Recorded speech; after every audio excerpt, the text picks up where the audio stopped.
Είσαι από τους ανθρώπους που συνέχεια έχουν την ανασφάλεια ότι αυτά τα ρούχα που αγοράζουν δεν θα διαρκέσουν για μεγάλο χρονικό διάστημα στην γαρδαρόμπα τους? Είμαι ο Θέμης από το Men of Style και σε αυτό το βίντεο θα σου πω τα 7 βασικά κομμάτια που πρέπει οπωσδήποτε να έχεις στην ντουλάπα σου.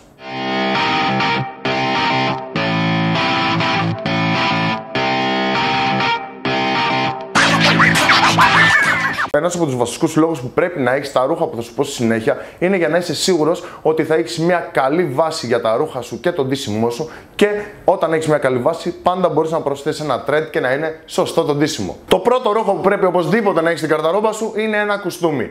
Και ο λόγος είναι ότι θα χρειαστεί αργά ή γρήγορα να πας σε μια δεξίωση ή μια επίσημη εκδήλωση που δεν θα μπορέσεις να φορέσεις κάτι διαφορετικό. Εκτός εάν είσαι κάτω από 18 χρονών. Εάν είσαι πάνω από 18 χρονών και πας σε ένα γάμο για παράδειγμα και θέλεις να δείξεις το σεβασμό στους ανθρώπους που θα είσαι καλεσμένος, είναι να βάλεις ένα κουστούμι. Γι' αυτό το κουστούμι είναι απαραίτητο να υπάρχει στην ντουλάπα σου. Τα καλύτερα που πρέπει να έχεις είναι ένα μπλε σκούρο και ένα γκρι. Βέβαια, αν η καθημερινότητά σου απαιτεί να φοράς πιο συχνά κουστούμι, τότε θα χρειαστεί να έχεις πολλά περισσότερα από ένα βασικό κουστούμι. Το δεύτερο ρούχο που θα σε σώσει πραγματικά και είναι απαραίτητο να έχεις στην γαρδαρόμπα σου είναι ένα pullover, ελαφρύ pullover με στρογγυλό λαιμό. Θα σε σώσει γιατί μπορείς να το φοράς πάρα πολύ μεγάλο χρονικό διάστημα. Είτε θα είναι φθινόπωρο και θα το βάζεις πάνω από ένα πουκάμισο ή από ένα t-shirt για να σε ζεσταίνει, ή όταν αρχίζει και κρυώνει ακόμα πιο πολύ ο καιρός, μπορείς να το συνδυάσεις κάτω από το δερμάτινο ή κάτω από το μπουφάν σου. Καταλαβαίνεις ότι αυτό το pullover πραγματικά μπορείς να το φοράς 9 μήνες το χρόνο. Τα καλύτερα χρώματα που μπορείς να διαλέξεις είναι γκρι, σκούρο, μπλε ή μαύρο. Το επόμενο ρούχο πρέπει οπωσδήποτε να έχεις στην γαρδαρόμπα σου είναι ένα ωραίο πανοφόρι. Και αυτό που θα σου δείξει ποιο πανοφόρι να διαλέξεις είναι τι στυλ συνηθίζεις να έχεις. Αν για παράδειγμα είσαι λίγο πιο χαλαρός και πιο street τύπος, καλύτερα να διαλέξεις ένα ωραίο δερμάτινο. Ενώ εάν συνηθίζεις να φοράς κουστούμι και το ντύσιμό σου είναι λίγο πιο επίσημο ή λίγο πιο ημιεπίσημο, τότε πρέπει να διαλέξεις ένα ωραίο blazer που ταιριάζει σε όλο το υπόλοιπο στυλ σου. Το επόμενο ρούχο που δεν πρέπει να λείπει από την γαρδαρόμπα σου είναι ένα μονόχρωμο πουκάμισο. Το καλύτερο μονόχρωμο πουκάμισο που πρέπει να έχεις είναι το άσπρο. Αν θέλεις κάτι πιο χαλαρό, μπορείς να διαλέξεις ένα πουκάμισο με κουμπιά στο γιακά. Ενώ αν θέλεις κάτι πιο επίσημο, διάλεξε ένα το οποίο δεν έχει καθόλου κουμπιά ούτε στο γιακά και ταιριάζει τέλεια πάνω σου. Το επόμενο που πρέπει να έχεις οπωσδήποτε στην γαρδαρόμπα σου είναι ένα ωραίο παντελόνι, και είναι μια κατηγορία που δυσκολεύομαι πάρα πολύ να βάλω μόνο ένα ρούχο. Γι' αυτό θα σου πω τα 3 καλύτερα που πρέπει να έχεις, και αν τα έχεις, σίγουρα μπορείς να κάνεις πάρα πολλά ντυσίματα μέσα στον χρόνο.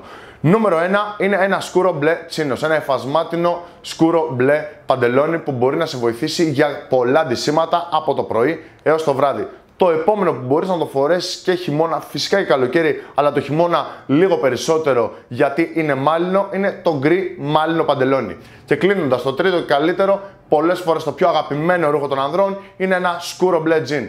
Όμως πρόσεξε, όποιο και να διαλέξεις, φρόντισε να εφαρμόζει καλά πάνω σου και να μην έχει τρελές διαφορές. Για παράδειγμα, το τζιν να μην έχει πάρα πολλά ξεβάματα, πάρε ένα απλό σκούρο μπλε τζιν και τα ξεβάματα θα γίνουν με το χρόνο. Μιλώντας για αγαπημένα ρούχα, ήρθε και το επόμενο, το οποίο είναι το t-shirt.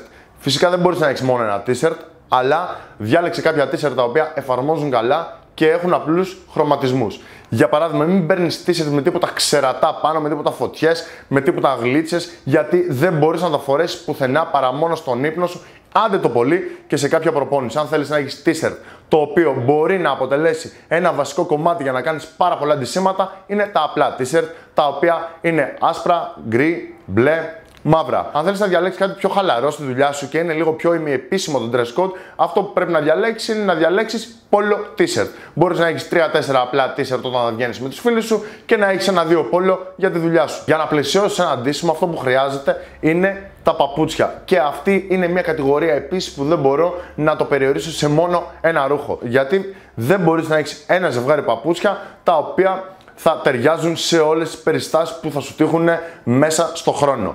Τα καλύτερα παπούτσια όμως που μπορείς να έχεις είναι ένα ζευγάρι sneakers, κοίταξε να είναι πιο minimal και απλά για να ταιριάζουν με πολλά ντυσίματα. Ένα ζευγάρι μποτάκια, γιατί τα μποτάκια τους κρύους μήνες είναι ό,τι καλύτερο και πιο αρενοπό μπορείς να φορέσεις. Και τρίτο και τελευταίο ζευγάρι παπούτσια που πρέπει να έχεις είναι ένα δερμάτινο χαμηλό παπούτσι με κορδόνια. Γιατί όταν θέλεις να φορέσεις το αγαπημένο σου κουστούμι, όπως είπαμε πιο πριν, για να πας σε μια δεξίωση, μόνο αυτά τα παπούτσια είναι αντίστοιχα της εμφάνισης αυτής.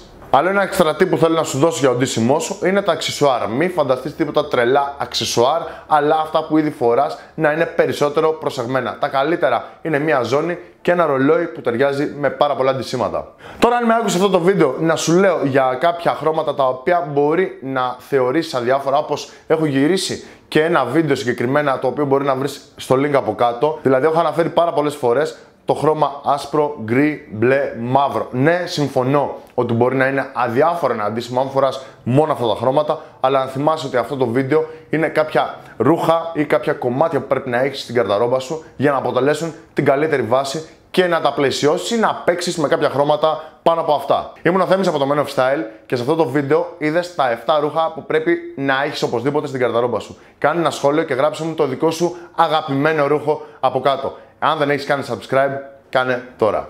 Γεια χαρά!